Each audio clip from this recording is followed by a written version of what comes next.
Hello and welcome to the Tifo Football Podcast. I'm Joe Devine, and today I'm delighted to be joined by Jon Mackenzie. I don't know where I am. I know, we're in a different place. And Seb Stafford-Bloor. Hello, Joe Devine. I feel a bit like I've gone backwards 4 years in time. We've been kicked out of our usual room. We would have used the other room, but it's too small, so we've come in here. And we've taken up a lot of time and resource to do this. So fingers crossed it was worthwhile. I think it was. What do you think of the nostalgia? Are you feeling it? Yes. I watched a really interesting Instagram reel about nostalgia. Did you? Everyone doing this 2016 thing when they're looking back in time. Apparently nostalgia is often something that happens when things aren't going well and we also start looking backwards. So what does it mean if you're nostalgic all the time? That means, It means that everything's good. Okay. Yeah. No, everything's good. fine. But immediately in the past, yeah. Welcome from Germany, Seb Stafford-Bloor. Thank you, Joe. How's it going? It's going good. You were at the Dortmund game last night at the Tottenham Hotspur Stadium. I was. We talk about that on today's episode. Also, Steve Hankey's here, but you can't hear or see him, although that was supposed to be the idea. He was incredibly loud, typing in the background throughout. He dropped his paper at one point. 2 points. Various screams and shouts, yelps whenever we mispronounce an Arsenal player's name, anything like that. There's one. But Steve Hankey's here, also very silent in the corner, producer Don. Now, what did we talk about on today's episode? Well, first off, there's an accusation of bias, isn't there, Steve? Made halfway through the podcast, which the production team refutes in the strongest possible terms. I don't remember what that was. Keep reading the script. Oh. Okay. This is a Steve Hankey joke, I see.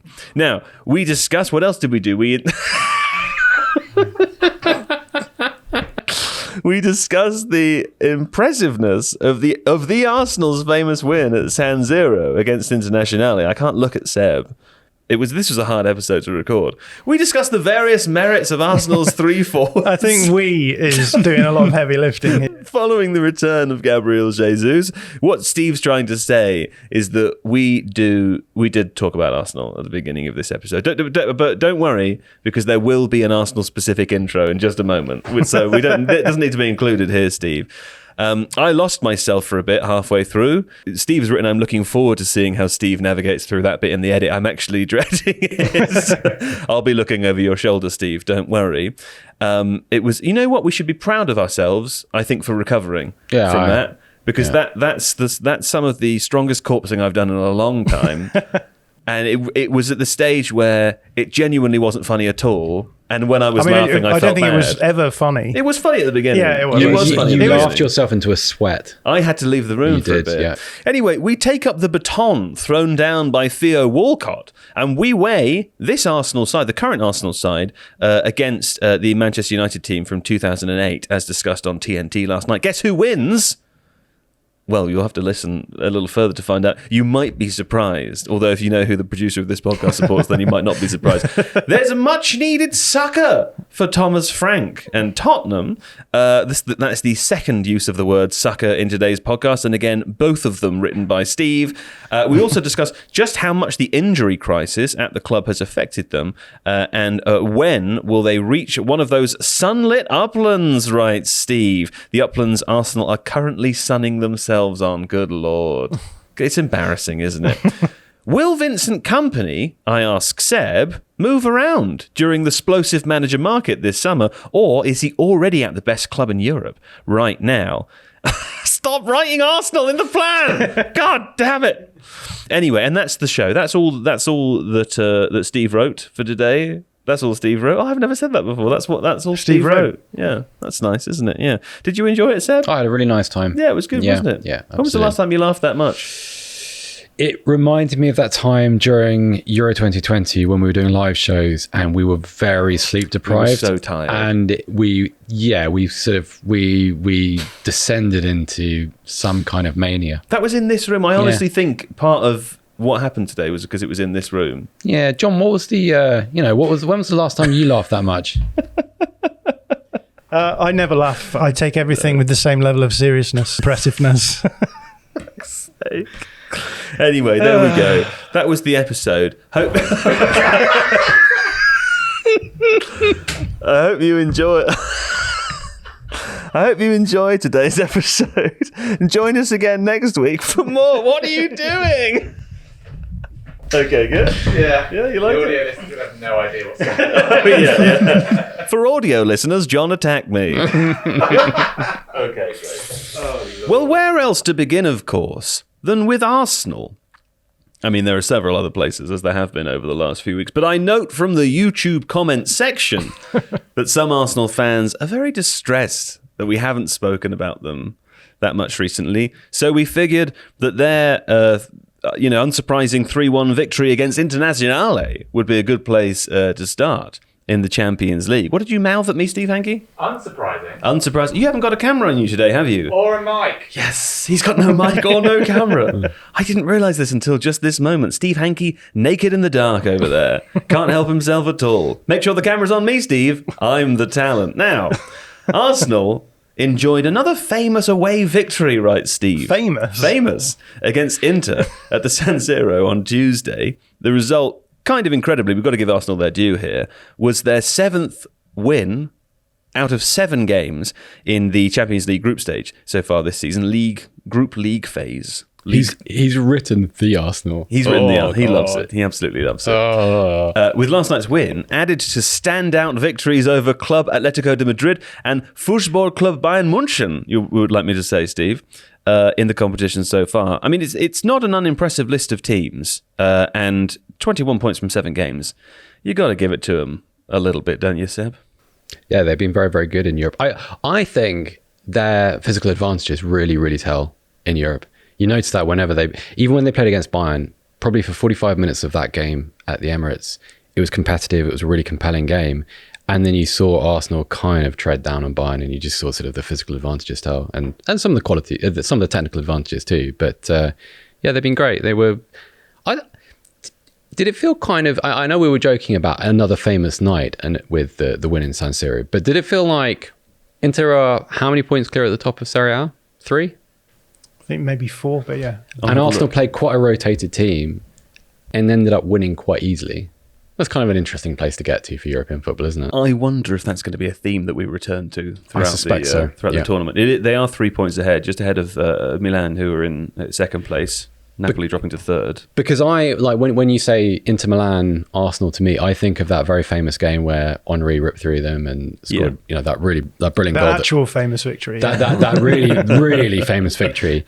And you think, well, that was a surprise for Arsenal to win that easily in that environment. And so all these years later, it does show the shifting plates of... Is part of their impressiveness, though, that they win with a lot of unfamous nights? The rude, cynical way of saying it is that their games can sometimes be a little bit boring, but their boringness is sort of their superpower, isn't it? They've won 7 out of 7 games without it really being to any fanfare. Yeah, unfortunately, when you said impressiveness, I kind of zoned out as I was thinking, is that a word? And then I stopped listening to your sentence for quite a lot. So if you could repeat the question, please. Yes. I just had to have that internal debate in my brain while you were still talking.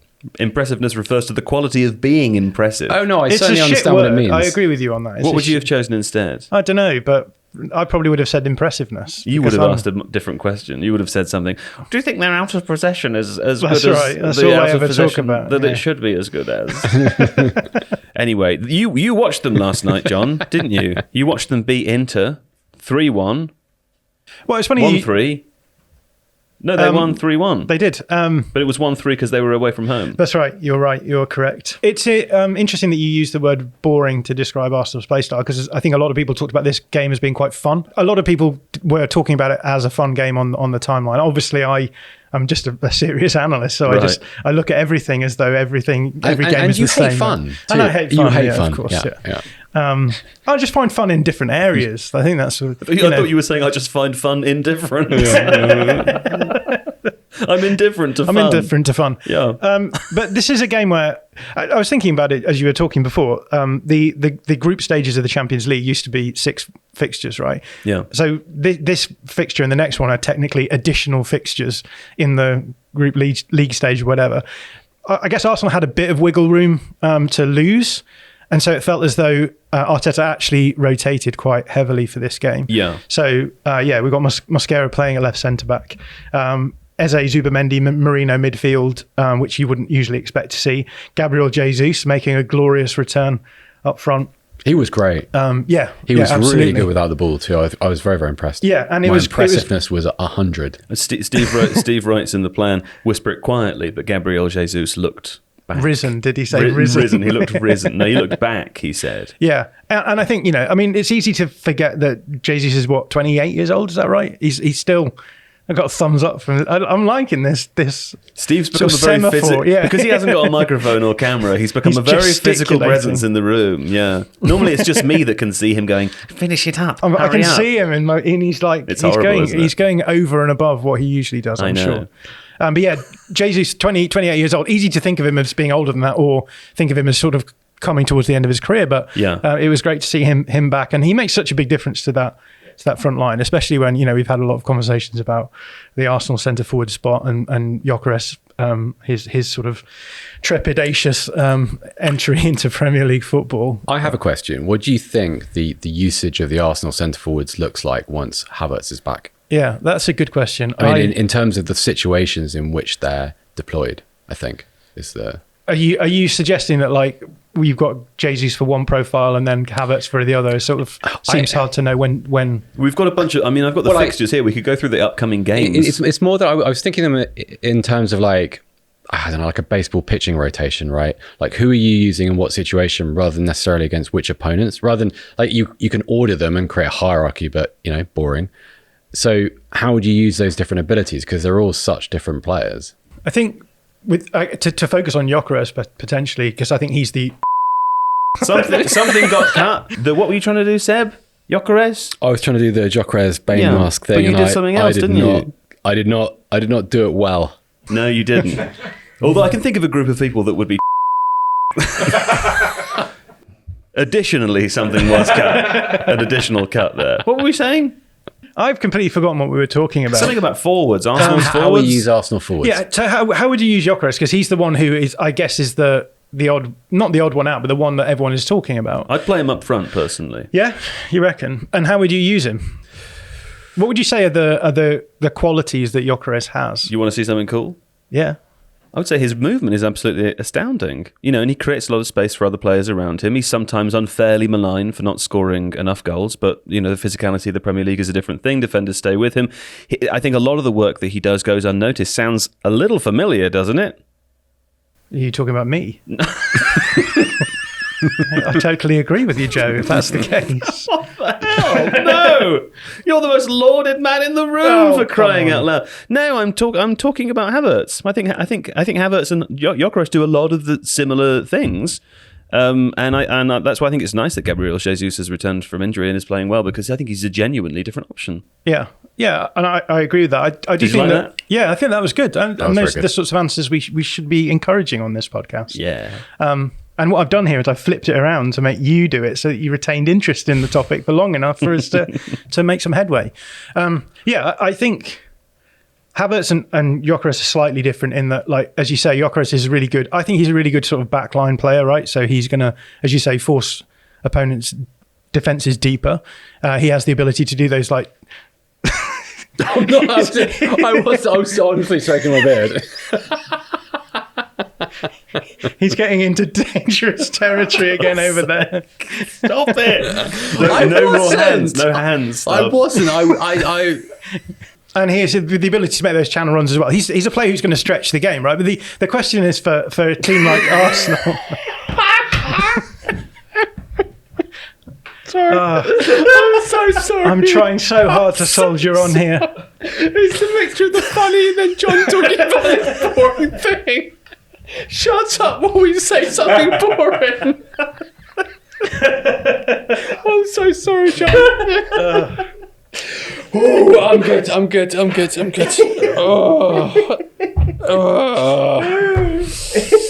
You'll never know how much was cut there. A lot. Anyway, Arsenal got some big games coming up. Some big old games. To really test their mettle.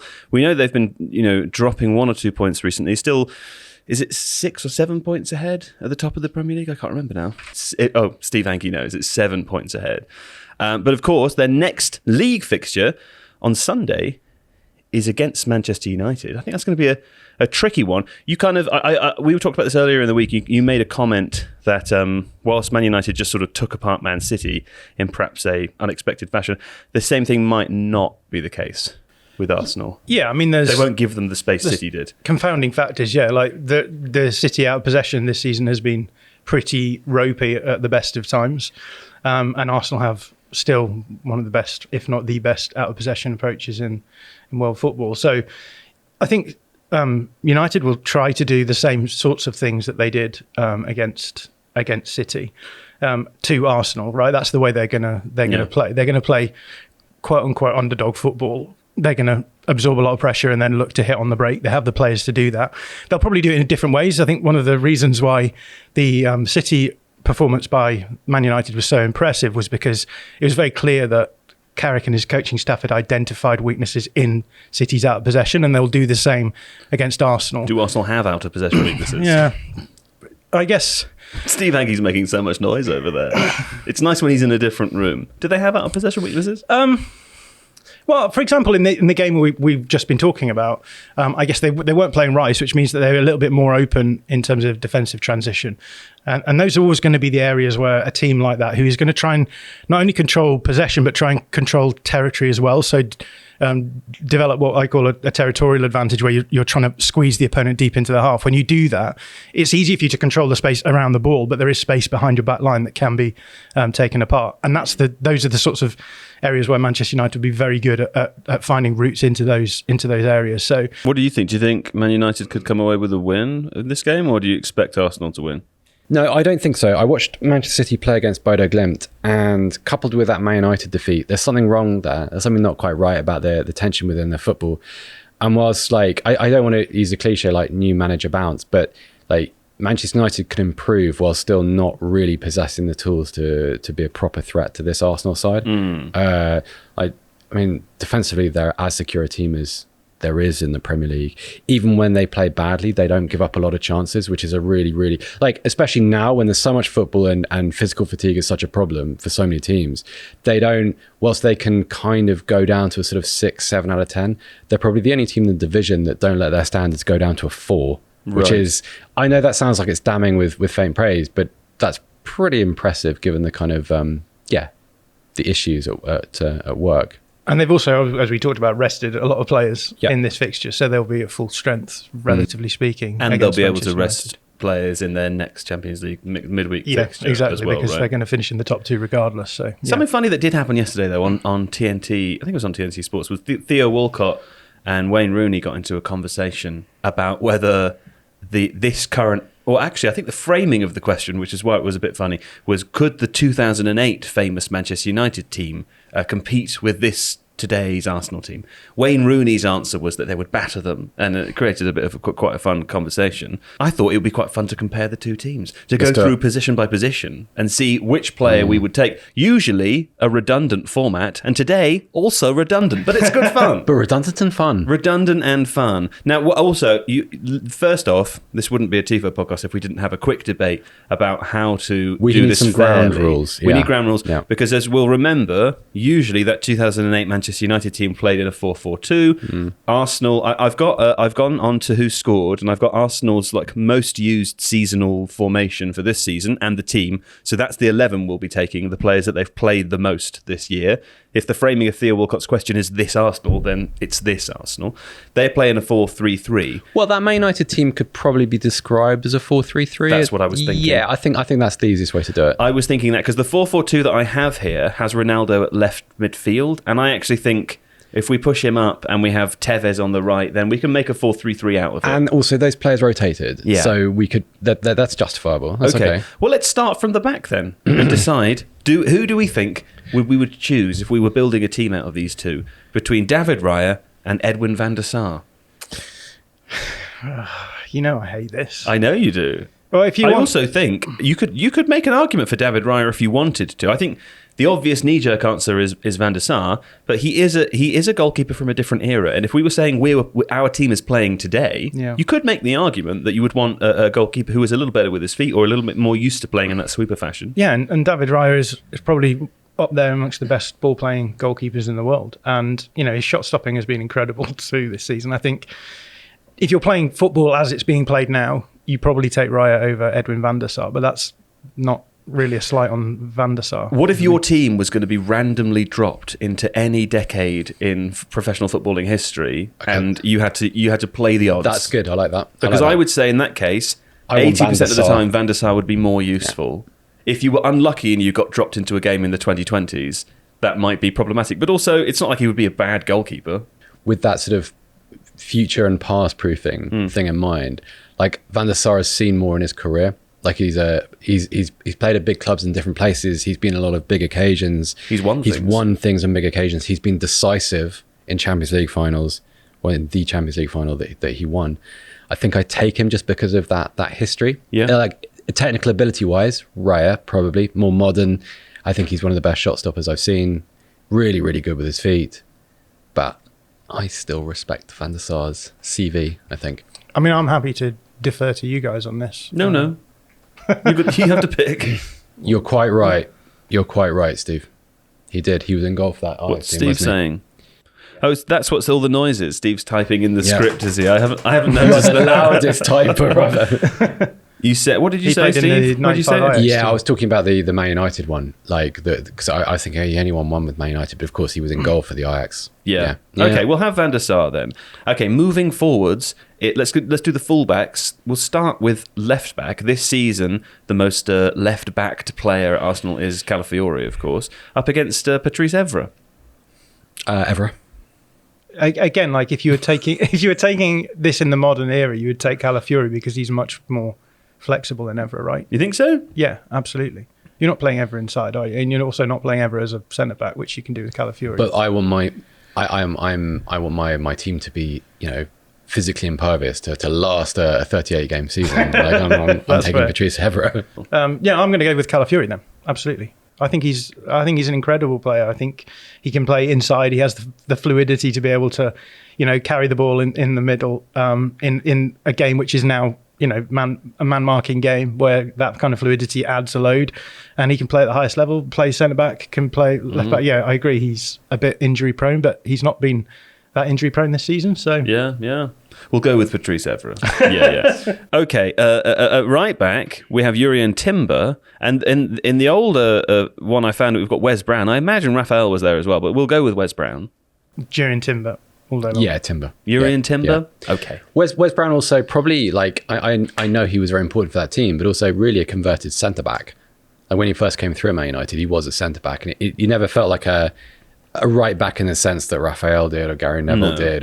So, Timber. Here's somewhere I think we could have a good, fun argument if we wanted to. We'll take two of the centre-backs together. So there's obviously Saliba and Gabriel at Arsenal. One of the great Premier League centre-back pairings, I would say. Up against maybe the best, Vidic and Ferdinand. Era-dependent, though, isn't it? Now, again, if we were to say that this is any time in history, I think the obvious answer is Vidic and Ferdinand. And also, to give Ferdinand his due, he was one of the first modern centre-backs, right? He was pretty good on the ball. Are we doing this as a pairing? Yeah. I couldn't go like Saliba You could mix and match if you wanted to. Saliba and Vidic as a compromise option. Is that what you do? You'd leave Ferdinand out? Even as a Leeds fan, I would do that. Wow. I think I believe that William Saliba is one of the best centre-backs the Premier League has ever seen. Wow. Gabriel, with his set pieces too, it's sort of tough. I guess it depends on how good they're going to be from set pieces, but... Yeah, I want to pick a combination. I don't want to mix and match, so I'm going to take Saliba and Gabriel. Okay. Yeah. All right, Arsenal are getting it on that one. Yeah. Right, let's move into the midfield then. Middle right, I mean, sort of, I don't know, this is one of... Let's start with a 6, I suppose. That makes more sense. Zubimendi is in the 6th position for Arsenal. I guess it would be Carrick. One of Carrick or Scholes, probably Carrick, I guess. I mean, Scholes did a lot of deeper coordinating in these later years, but I guess let's say Carrick. So, I mean, the answer is Michael Carrick, isn't it? For me, yeah. Surely? Yeah, I think so. Okay. In which case, I suppose the next question is, do we take Martin Ødegaard or Paul Scholes? Ground rule question. Mm-hmm. Are we taking the Paul Scholes from this season or just Paul Scholes, the idea from his career? I think we're taking the Paul Scholes of the 2008 season because it's would this team play against that team? Fine. In which case, I will still take Paul Scholes. Okay. I think you'd have to be you'd expect But I feel like people to be upset if you didn't pick Paul Scholes. I feel this is one of the flaws in the discussion, because I'm naturally swayed by what I know his career to be, and I have fewer memories specific to that season. I remember the goal against Barcelona, of course, and individual little moments, but I see Paul Scholes now as an entire body of work. Do you think there's a world where Paul Scholes is overrated? Yes. Yeah. What, I mean, I'm taking Odegaard over Scholes. you'll take Odegaard? Yeah. Well, okay, tell me why. Because I think, Odegaard is a facilitator, right? He does everything for that Arsenal team. That Arsenal team ticks with him playing. So he drop deep in build-up, he'll progress the ball, and then he's, a bit of an unlocker in the final third as well. I think we're so used to him. He was injured a lot last season, and I think people use that as a stick to beat him with. But I think a lot of people still don't recognise quite how important he's been to this Arsenal team playing well. Do you think that's because traditionally the idea of his role is measured, or the value of it is measured in goals and assists, and people don't look at the other stuff? Because like if you talk about Arsenal 10s, you think, right, Ozil, like what is his value to the team? It's very countable and measurable. Whereas Odegaard feels, I don't know, like he has a few more layers to him. Yeah, absolutely. Yeah. Especially in this era where like defending is becoming so good that we're talking about the death of the 10. We're talking about strikers struggling to score this season. He still performs at a level in that context that I think is again, because people have the expectation this is what that should happen from a 10 from the last 2 decades. They sort of say, well, he's not doing it to the same level, therefore he isn't as good as that group. But I think he is as good. It's just that it's got harder and harder to be able to do that well. I think it's also why I overrate Paul Scholes. Is because in my mind, when someone says Paul Scholes, I think, right, screamer against Liverpool, the goal against Villa, the one against Barcelona. Yeah. Like there's more. I also fun. think about like what Xavi and Pep and all those incredible players said about Paul Scholes. Yeah. That really helps me think, oh, he definitely was great. And we were younger, and so when you're younger, and also generally when you're younger, you digested football on match of the day, right? And so you saw highlight spots rather than today. The provision of football is much broader. Yeah, and that's not to say that Scholes wasn't an incredible player. No, I'm just asterisking right, my own answer so that no one can have a go at me. Yeah. People will have a go at you anyway, I would say. But no, that's interesting. Okay, fine. I think this one's going to be pretty straightforward. Do we take Declan Rice or Owen Hargreaves? Rice. It's got to be Rice. Okay, this one also is straightforward. And I loved Owen Hargreaves. Good player. He was a good player. Yeah, he was. He was just too injured. Moving into the front line now, Leandro Trossard or Cristiano Ronaldo? Hankels, who are you taking? Ronaldo. Yeah, okay, fine. I think there's an argument to be had on the other side, but let's not... presumably we're taking Rooney over Gyökeres. Yeah. Yes. Yeah. Right, okay. I think... I'm taking Saka ahead of Tevez. Saka ahead of Tevez, right? It has to be, doesn't it? Yeah. That's a fairly evenly split team then. I think also because you want balance, right? You want a left footer in there. You want someone that can play that wide position a little bit more naturally. Mm-hmm. So I'm thinking of symmetry. And I also think Saka's probably a better footballer. I think too, in the context of if this team gets dropped into any period in history, is there a better player at taking a foul, and B, is there a better player that would run rings around men in the 1960s who, he might get a little stuck in the mud, but I still think he's a better one-on-one player. If you had in any area of history, if you would back Saka to beat his defender. Yeah, man. Also, if you go all the way back to like the 1890s before they started passing the ball, Saka would be great. Yeah. If it was just pick it up and run until you lose it. If you were facing like a stiff WM formation, then yeah. Precisely that. I think as well with Ronaldo on the other side, like Ronaldo is going to play as a second striker, right? And so you want Saka to offer width on the right hand side, and then you've got Declan Rice to cover the space on the left. It's like it does knit together. Steve is just noting in the script that the total votes today for this team were Man United 5, Arsenal 6, and then he wrote in all capital letters in bold and highlighted yellow, Arsenal win. Very exciting. Okay, well on that note then, let's have a break. And I suggest that you at home have a break as well, so that you can write furious comments about how wrong these guys are and how they're both bald and they don't know anything about football. We've both got really poor eyesight as well. That's true. Yeah, have a go at that. Mix it up. Don't just go bald. Go glasses, bad eyesight. Yeah. I'm probably a stone overweight. I'm probably 2. I'm probably 7. Welcome back from the advertisement break. Here we go. We actually had a break there. We did actually have it. I needed a break. You needed after a that break, first half. Steve's going to need a break after editing this episode. I'm so sorry, Steve. I'm not sorry. Now, Tottenham 2, 0 Dortmund, Seb. It was a fine night.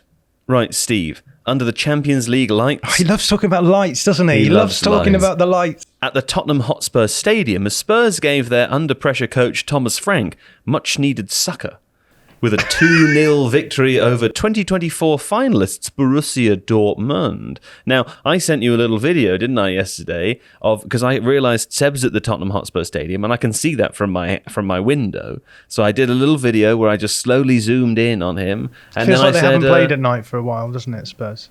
do you know what happened? I tried to tell him this story yesterday. It was funny. To be fair to me, Let me say, I tried to tell him this story yesterday, and then him and his other friends It was all actually interrupted not- me. it was not me. Interrupted me at exactly the same point where I said, and then they said, "What were you saying?" And I went, "No, the story was weak anyway. It has a weak punchline, and you interrupted me right at the point where I was about to deliver it, and you've just done the same thing again."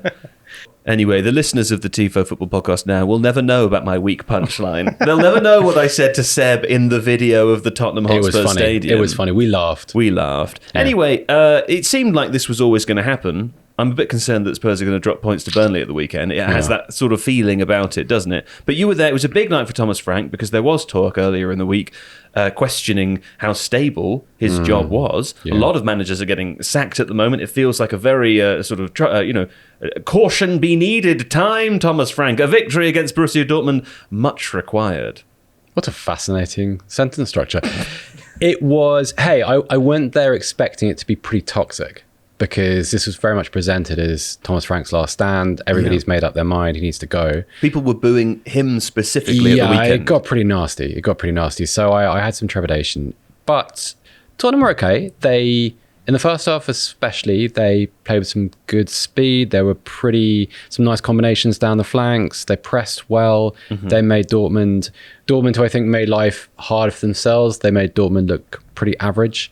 They got a red card 26 minutes in, so Daniel they were 10 men for most of the game. Yeah, it's one of those where I think you can argue about it, but the reality of it is the way the laws are written now and how VAR looks at those incidents where, they could freeze the frame and pause the replay on the kind of the moment of contact, and if that moment of contact shows studs high above the shin bone, it's going to be a red card. So. Unless you're Diogo Dalot. Unless you're Diogo Dalot. That was a very strange one. I didn't see that live, but I've seen the stills. That looked like a red card. But and Tottenham were better. What it said to me is less about Thomas Frank's future and more how important Dominic Solanke is to Tottenham. Because without him, they don't really have a proper number 9. Randall Colomwani doesn't seem a very good fit for Spurs, doesn't seem hugely into it. Richarlison is injured. Whereas Solanke missed 27 games for Tottenham already this season. He did, and this was his first goal of the season. And he played very well. And the advantage of having him there is big physical guy, he can compete aerially, but he has a really nice first touch. He works hard. He's a clever player. He sees space, he sees passing angles. And it worked with him. Now, we spoke earlier about the kind of the advantages Premier League teams have in Europe, and if ever that was the case, it seemed clear here because Dortmund just didn't look like they were able to. They didn't even seem able to compete with a really fragile Spurs, and it was quite interesting that Xavi Simons, who has struggled a little bit with his adaptation to the Premier League, certainly. I know he's improved and he looks like he's put on some weight and some muscle. But you put him against this Borussia Dortmund side, and all of a sudden it was like watching him in the Bundesliga again. And I thought that was quite telling. Niko Kovac, the Dortmund coach, very, very angry afterwards, and rightly so, because I thought some of the players individually were dreadful. And so that's the context, I think, for that, Joe. So better from Spurs, really important they win. Hey, this actually put them above Man City in the Champions League table, and if they beat Eintracht Frankfurt, they will go through automatically, which is quite a strange sequence of events potentially. But do you feel sorry for? I mean, well, Spurs fans, I suppose we all feel sorry for Spurs fans. I'm one of those. Yes, there was a strange start to my question. Yeah. My question really is: maybe do you feel sorry for Thomas Frank because 3 key important attacking players have been injured forever. Right, I think if that happened to any other team, we'd still be talking about. Sometimes I think they've been injured for so long that we forget they're playing there. That we forget to we forget to factor it into Spurs' performances. And also, there's always conversations about like how much do managers really matter anyway. He's about to carry the can for a lot of stuff that probably isn't his fault. I don't know. Do we think if all those players are back, James Maddison, Kulusevski as well? And Solanke, if Solanke gets on a good run, do we not like?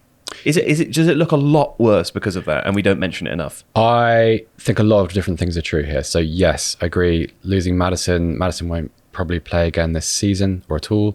Kulusevski, nowhere in sight in terms of nowhere close to being near a return. They've just lost him. He's not injured, but they can't find him anywhere. They just don't know where he is. If only he would come into sight. He's somewhere in the stadium. They've just got to find him. Yeah, big stadium. No doubt that both of those players, as not just in terms of their quality, but what they represent, their set of attributes, they definitely have abilities that Tottenham lack.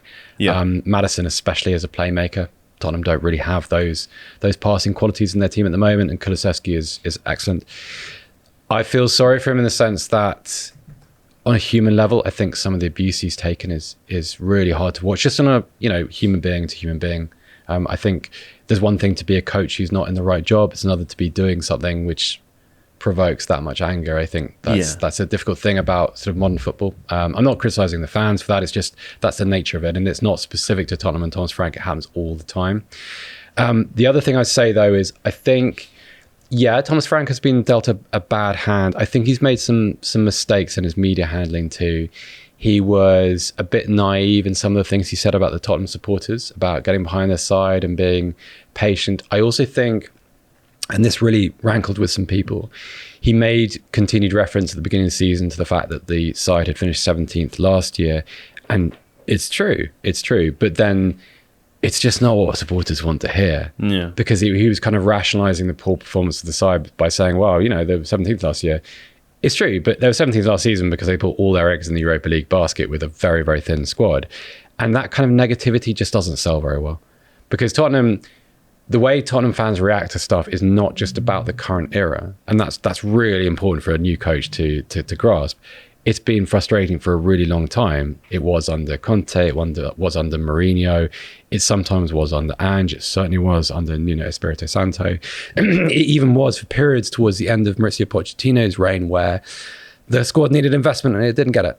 And so the reaction, while it might seem disproportionate, is actually, it's just about what Spurs fans have witnessed, and you have to play to that crowd particularly well, and you have to be sensitive to what's happened since really 2018, 2019, I think, and he hasn't done a great job of that. So I have sympathy, but also I think there were moments when he was his own worst enemy. I mean, it's very possible by the next time we talk on the podcast, Thomas Frank might not be the Spurs manager. I mean, they've won 2-0 against Dortmund, but I feel as though when those conversations start to happen, or we'll give it till the next game, we'll see till the next game, whatever. When you start to feel that way about a manager, I think it's often already too late. I think so. It's very weird that the fans had clearly reached a point after the West Ham game where it felt as though it had gone far enough. Mm-hmm. And then he's been given this reprieve with a performance against Dortmund and, a very winnable game against Burnley at the weekend. And I guess the big question here is whether or not the decision makers at Spurs, whether or not they actually, what they actually feel is happening here, because that's the thing I struggle to get my head around, because there's been indications that they are still sort of backing the project, and there's this whole narrative of all he needs is a bit of time, and we're being smart here by giving him more time to fix things. And often you'll hear Frank talking about improvements happening behind the scenes.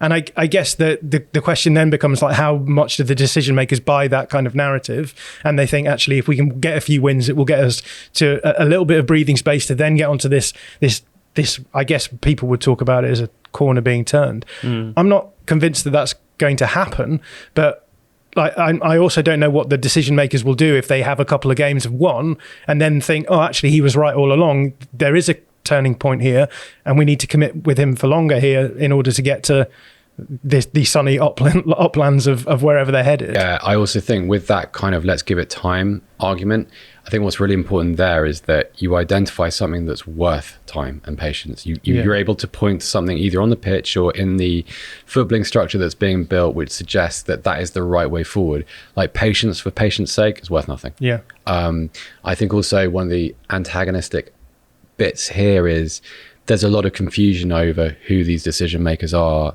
and how qualified they are to make decisions, because you could say today, sack Thomas Frank. I was like, well, okay, then first of all, who comes in?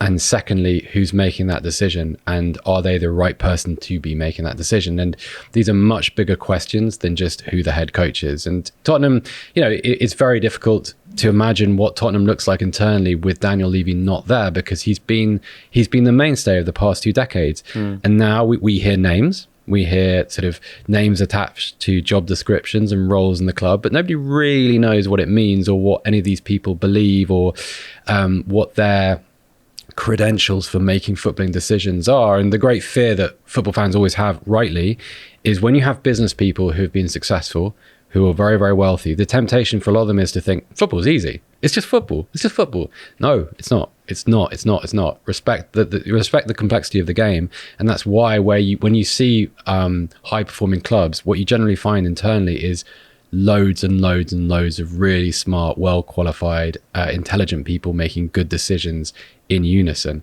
not kind of it's just football, like picking a fancy football team. It's not like that. And the people behind the scenes at Spurs need to kind of prove who they are a little bit.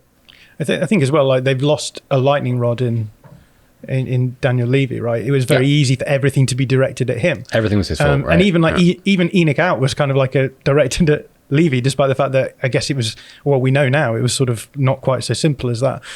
So I think when you lose that kind of lightning rod, then it has to be directed somewhere else. They don't know who the owners are or the decision or what the lines of communication are or responsibility are. So they point it at the it's manager. a big tick in the box of like shadowy corporate face, isn't it? That's why those people do that, so that they can't be got. Yeah. Well, also, I like it. like, just not to turn it into a Tottenham podcast, but Daniel Levy did everything. One of the criticisms of him was that he had to be involved in everything. He stretched himself too thin to the point where when the stadium was being built, everything was about the stadium, and kind of by his own acknowledgement, he kind of forgot about the football team. When you take someone like that out, it's like the footballing equivalent would be take Alex Ferguson out of Manchester United, and all of a sudden, all these areas that he was involved in, they need equipping with new members of staff. And there's a joke in the American version of The Office where in the storyline when they fired Dwight Schrute, when Michael comes in when the he next couple of organises days, the toys. Yeah, he doesn't he doesn't understand who organises the toys in his desk or why the plants are dying, and everyone suddenly realises, it was Dwight that watered the plants. The Levy thing is not that benevolent, because he didn't water any plants. Well, no, he may have done. I think he might have had a plant or two in his own office. His involvement in all those different aspects of club life was not necessarily a strength for the club. Right, is what I'm saying. It's just that it left. It was more like he was sucking water out of the soil. I don't want to involve this metaphor anymore. You don't like this metaphor? I'm not happy with the metaphor. There was some photosynthesis happening. We're not that clear on how. There was a bit of oxygen in the environment. Yeah. There was a little bit of carbon dioxide. Yeah. Hey presto, life. I think the other thing with the metaphor of like turning the shit round or whatever, or turning things around, turning a corner. Yeah. The oil making tanker. things. I think it's all well and good for them to win a couple of games in a row. But the question always is, I think, after this kind of point, they now have to be positive for the rest of the season, because as soon as they hit another game where it's poor, then you get back immediately into the same headspace of the fans being like, here we are again.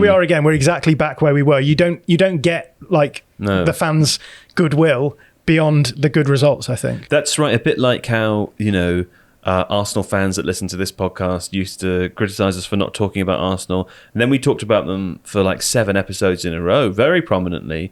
And then we didn't for 2 or 3 when nothing really that interesting was happening. And then they were like, here we are again. They don't like us. They hate us. They're biased against us, even though the producer of the podcast is a massive Arsenal fan and is constantly trying to find any way to get Arsenal in the podcast. He quite literally, as the podcast is being recorded, types propaganda into the plan. He does. Live. It's a Google Doc, right? And that's, I'm seeing it now, and he highlights it in passive-aggressive during yellow. During the break, he tried to make a real argument that Martin Capitals. Zubimendi would be chosen over Michael Carrick. And he thought that wouldn't be on a mic, because you haven't got a microphone today, have you, Steve? Or a camera. Well, guess what? You can't hide here. And then he had that rant about Carrick, and he was just storming around the studio. And of course, then In his Arsenal kit. but nobody's forgotten that he's,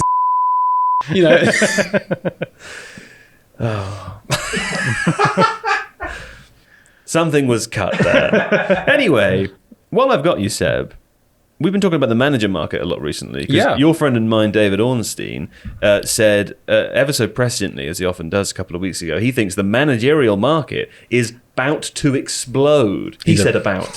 I've lost the A from bout, because I think that makes me sound a little cooler. About to explode. Yeah. And I think he's right. I agree.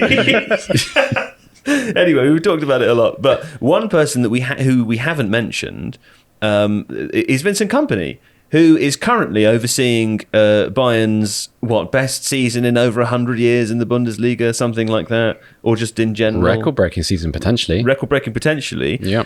We're all aflutter, me and John, with the notion that it's possible, as it was at every of the last 10 seasons of Alex Ferguson's career, that Pep Guardiola could leave Man City in the summer. Like, it's feasible that could happen. At which point, we think that just kind of sets alight this managerial market sort of carousel thing even more than it currently is. Assuming that Vincent Kompany is, I don't know, you tell me, is he the kind of like heir apparent, do you think, to this Manchester City team? Do you think, is he the natural Pep successor, or do you see now he's at Bayern, do you think there's like a more likely or different route for him? Well, there's certainly the influence is obviously there. And the club link and the history, of course, that's there. But to think of it from Bayern Munich's perspective, Kompany signed a new contract just a few months ago. Oh, really? He's overseeing the growth of an incredible side, which is getting younger and younger. So the big signing of the summer was, of course, Luis Diaz, and Harry Kane is getting older. But Jamal Musiala, Tom Bischoff, Alex Pavlovich. Yes, it's a very young team. Leonard Carl as well. That's an excellent player. Who else? Did you say Pavlovich? Yeah, we've got Pavlovich already. No, he's not old, but Alphonso Davies is still young. I feel like he's been around for 100 years, Alphonso Davies. No, he's still young. And signed a very, very large new contract. Dive Meccano is not young, but in his prime, is about to sign a new contract. It's going to be very, very difficult to walk away from a team of that strength, which is only getting better. And you think? I mean, this could be like a dynastic team. This is maybe best team in the world territory. I think it's potentially a Champions League winning team, either this year or next year. I think the only club at the moment who I think are definitely stronger than them is Arsenal. I would back them against everybody else. I mean, they made short work of PSG in Paris a couple of months ago. They played very, very well. Would they win the Premier League? Well, no, because of then the Arsenal situation. I think they would finish second. I think they'd be a very, very close competitor for Arsenal. If they won the Champions League this season, that would change things, presumably. I think so, because there's that issue of, is that you completing Bayern Munich once you've done that? And I think there is an argument for that. And Pep didn't even do that, right? So no, but I also think maybe for a certain type of coach, I think you want to see the project to its end point. You want to see what you can make of, because as good as Bayern have been this season, it's been without Musiala. Musiala's their best player, certainly their best attacking player. Apart from Konrad Laimer, of course. Here's the thing, right? So when Kompany was appointed, he was just seen as this guy, right? He's the sixth name on the list. Let's just get somebody in. And people laughed at him. And I remember writing articles in which, in the comment section, people said, sacked by October. But they thought because he was a famous player, they just thought he'd got the job. Actually, Bayern Munich got it spot on as a decision. And someone like Konrad Laimer is a great example of why, because you have all this talent, but then Laimer, who's really a utility player, probably a midfielder, under Kompany becomes one of the best fullbacks in Europe, I'd say, at the moment. Like, it's underlapping, overlapping, tremendous attacking support. And this is a role that's been designed within Kompany's system. So instead of just seeing him as a famous player, guy who won the Premier League, he's he's more architectural than that. What's his coaching staff like as well? Because a lot of these, young, exciting coaches, that they have experienced people around them. Who are those people? So the one that you'll know is probably René Maric. Right, yeah. He was a very, very famous tactical blogger back in the day who got a job in football, first at Gladbach. He went to Dortmund, didn't he? Yeah, he went from Gladbach to Dortmund with Marco Rosa. Then he Right. went to Leeds with Jesse Marsch. Yeah. And then he moved to Bayern, worked in the sort of, I'm not exactly sure what his job description was, but he worked on the pipeline between the academy and the first team. And then when Kompany came in, Maric became one of his assistants. And the coaching staff are very, very capable. Their set piece design is very good. A lot of good things are said, especially by the younger players, about the level of individual instruction. So Upamecano, good example, right? A couple of years ago, Upamecano is a bit of a punchline in German football because he was very proactive. He was making kind of instinctive decisions, which were proven to be mistakes. And he's probably the best central defender in Germany now, and about to be awarded a massive new contract. You would assume also, maybe this is like 101, but because Kompany was an amazing centre-back, you would assume he has a lot to, I mean, when he first got there were stories about like he would involve himself in training and demonstrate body positions and the kind of the distances that defenders should give attackers and particular type of attackers to make sure that they're kind of secure in their defensive position. And so the level of detail was something some of those players really enjoyed. Let me ask you this. The last time that something Kompany coaching related reached me, more of like an ordinary normal audience, was when he screamed at all the players in that video, the Burnley video. And that was a long time ago. Was that when he was just at Bayern? It was after his Burnley trial, it released just after he got the Bayern job, I think. Is that, like, to your knowledge, is that the kind of coach he is? Is he like, is he like an what's the right a term? shouter? Like, is he a shouter? Is he like a hairdryer treatment? That's what is it like a hairdryer treatment type coach, or is that just like one video that reached the masses, including me, and then kind of that makes me think, well, yeah, Kompany's he's like a hairdryer coach. Well, as far as I know, and I've never interviewed him one-on-one. I've only done press conferences with him, but I've never heard that to be the case from anything that anybody's said. The only red line he has, the only thing which apparently causes him frustration, is when players show a lack of effort or a lack of dedication. Like in terms of like his actual manner and demeanor on the training ground, I've never heard him to be aggressive because of something like that. Just because, the classic thing with ex-players is ex-player gets angry because current player isn't as talented as he is, therefore he has a shout. Sure. And I've never heard that about Kompany at all. I think good coaches, they know how to deal with situations, right? And clearly in that situation, he felt the best way of dealing with it was by shouting at the player. Shock and awe. He's a very, very good communicator. One of the reasons Bayern hired him is because he speaks like a million languages to an incredibly high standard. Like, I've been in press conferences when he switches between German and English. He can speak French. Like, it's very impressive. So communication is not a weakness. He's not someone that who struggles to get his message across. It's also worth saying that like everyone thinks of coaching as like a cerebral thing, right? Where you're just thinking about tactics, and tactics is such a small aspect of so actually boring. what.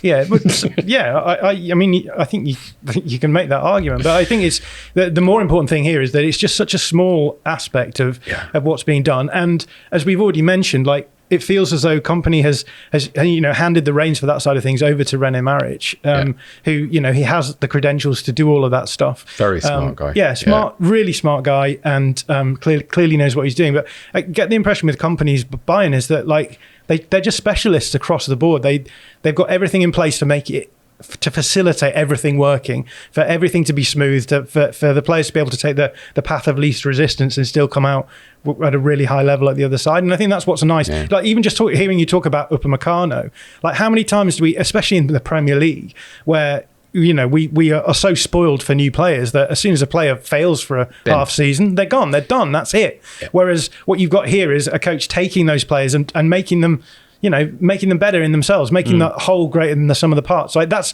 what good coaching is about. It's about making sure you cover all of the eventualities. You've got people who are good communicators, as you say, good people, good man managers, but then you've also got the technical specialism. You haven't got producers who drop their notes, stuff like that. I think those are the really important things for these sorts of processes to work. Yeah. The one thing actually that I wasn't expecting that has really impressed me is that he understands what it is to be Bayern Munich's head coach, because John's right, like, especially a club like that, it's not about tactics and team selection, it's political. Now, if you compare him to Thomas Tuchel is always getting into arguments with the high brass, so with Uli Hoeneß, Karl-Heinz Rummenigge, who are kind of the Bayern Munich immortals. You can't win arguments with them because they are the club. And yet Tuchel would publicly criticise the players or publicly criticise the club's transfer policy. When he didn't get what he referred to as a holding six in his ahead of his final season at the club, he mentioned it all the time.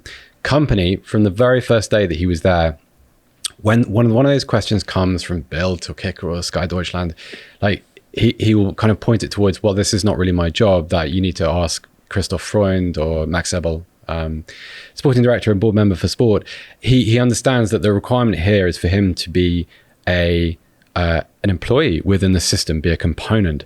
And even Uli Hoeneß has come out and loves him, like, because it's they're not creating friction. Yeah, Uli Hoeneß said, previous managers were very, very good at kind of creating content for journalists. Hoeneß didn't say content, but words to that effect. But maybe that's why I haven't seen anything since the shouting but then Burnley that's thing. the success, right? Yeah. Bayern Munich create noise, and even if they don't, journalists invent noise that they've made, and companies done very, very well to kind of to lead what has been a really quiet success. I think as well, like, the easiest thing to get clubs, fans, board directors on board is to win. Yeah. And that team is a winning team now. They're an absolutely incredible team, and we talked about them as being up there amongst the favourites in the Champions League, and as Seb saying they would be very strong title contenders in the Premier League. And that is, for all we talk about the Bundesliga and the gap between Bayern and everyone else, there's never really the necessity for them to be as good as they are right now. They can win the league comfortably without being as professional as they are, and yet here they are, right? Plus 57 goal difference in the league, absolutely astounding. They don't treat being comfortably the best team in the league as something to be sniffed at. They actually go out there, they're working hard, and they're going to be in there in the conversation about the Champions League in the later stages. Well, there we go. It will be fascinating if Pep does leave in the summer. If Kompany did win the Champions League with Bayern, I don't know.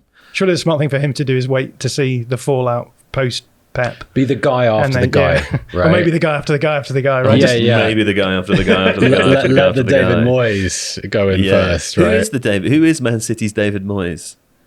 I wonder if it's Enzo Maresca. I wonder if it's Enzo Maresca. I hope not, because of, I think things he's didn't talented. work out for him at Chelsea. It would be nice for him to go somewhere where it worked. If it was someone who cheerfully accepted that was their role, like, it was a sort of, you remember when Frank Lampard went back to Chelsea for the second time, knowing this is not going to last, I'm just going to have a bit of a laugh, and then I'm going to get, find someone like that. Enzo Maresca does fit the bill, though, because David Moyes was sort of like the young Alex Ferguson, even though he wasn't that young, just because Alex Ferguson was really old. But they both like had the same kind of approach to football management. They were both from the same area. David Moyes had already learned a lot from Ferguson.